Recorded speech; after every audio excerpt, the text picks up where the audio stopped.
Simon. It must be a delightful Monday to wake up and see the sun out. Welcome to you.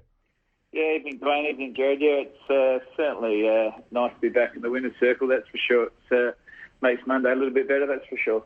One of the positives of this down is you have uncovered a couple of really good young players that are going to, next year, bolster the stocks. Yeah, we have, Jared. You know, it's been one of those years where obviously injuries create a lot of opportunity for players, and there's no doubt we've uncovered a couple of really young players that are progressing well. You know, Marty Hoare, Jay Lockhart, Oscar Baker, three guys, even Harrison Petty have all come in and performed really well for us at senior level. So that injuries that we've had, it's actually created a lot of good opportunity, and we're starting to see those guys develop at AFL level. But you can't win unless your guns play well. Tom McDonald is a gun, but he's been keeping it in the holster for most of the season. And Jack Viney was back to his nasty best. And you get two of your best six players playing at their best. It's amazing how many times you win. Yeah, you're right, Jared. It makes a massive difference when your really good senior players are playing to a really high level. And those two guys in particular have been working incredibly hard at training. And it was great on the weekend to get some rewards. And I thought Jack... we obviously had him set for Walters early in the game, and he played forward. But when he was around the ball, it got him hunting the opposition and hunting the contest, which is really one of his strengths. And to Tom's credit, the game probably wasn't his game in the first half. He was touching the footy, but it certainly wasn't the best performance in the first half. I thought his second half was just outstanding. Yeah, he was chasing the ball up the ground. He got a lot of his first half possessions in the back half. Was that under instruction, or was he just trying to sniff out the Sharon? No, he played a little bit higher on the weekend. One of his great strengths is his ability to move and draw the footy up the field, and we wanted to put that on show. But he also used him as a second ruck, which really got him into the game and got him touching the pill a bit more, and obviously build his confidence from there. What did you say to Nathan Jones at three-quarter time, if anything? Yeah, look, by the time I got to Nathan, I definitely spoke to him. It was a pretty important moment in the game. We certainly want to fly the flag for our teammates, but we need to do it in the right way.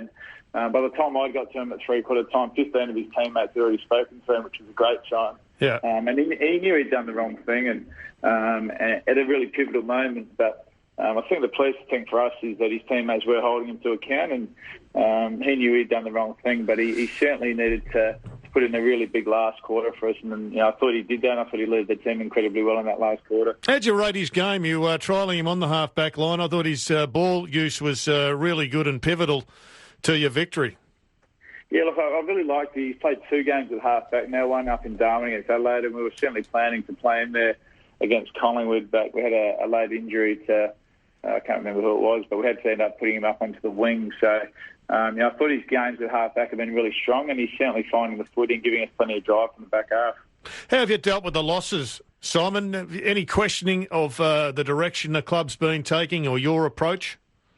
Oh, not at all, Jared. I think, when you're 3-9, now 4-9, it gives you a chance to really reassess where you're going. And, I've had unwavering faith in our club, our ability and our players to continue to improve. And, it's been a difficult year for a number of different reasons, but there's certainly been a group of players and certainly a group of coaches and staff that are certainly unwavering in where we want to go to.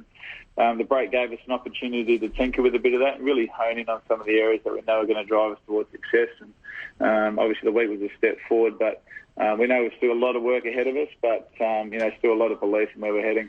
There's obviously been speculation about the coaching changes. You're adamant to me on Saturday, though, that there's no other issue except a way to improve it. Can we take from that it wasn't working the way it was? I think there's some things in your footy club you want to make sure that you're really strong at.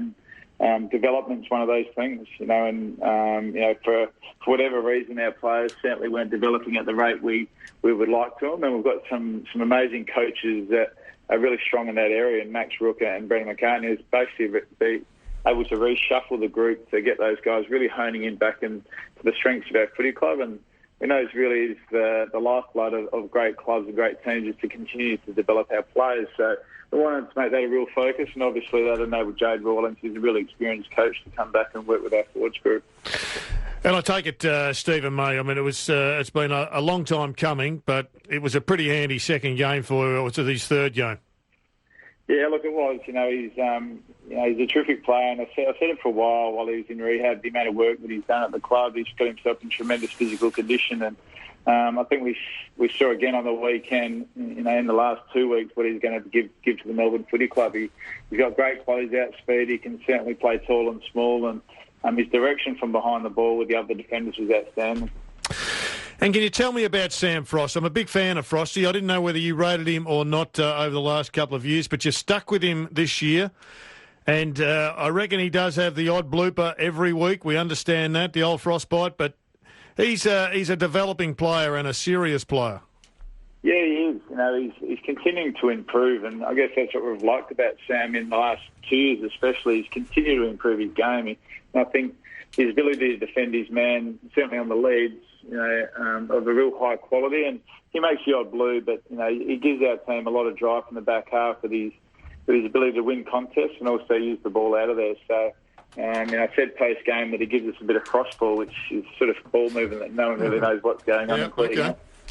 Yeah, I saw a couple go almost underneath the ground that were a little bit hard to assess, but all in all, he's really a great asset to the club. He's fun to call, and he's exciting when he gets it, absolutely. Simon, congratulations on the win, and let's hope you can back it up against the Lions this week. Yeah, thanks, guys. Looking forward to the game this weekend. It should be a beauty. Simon Goodwin, Melbourne coach, joining us for McDonald's. Macca's large fries are now just $1.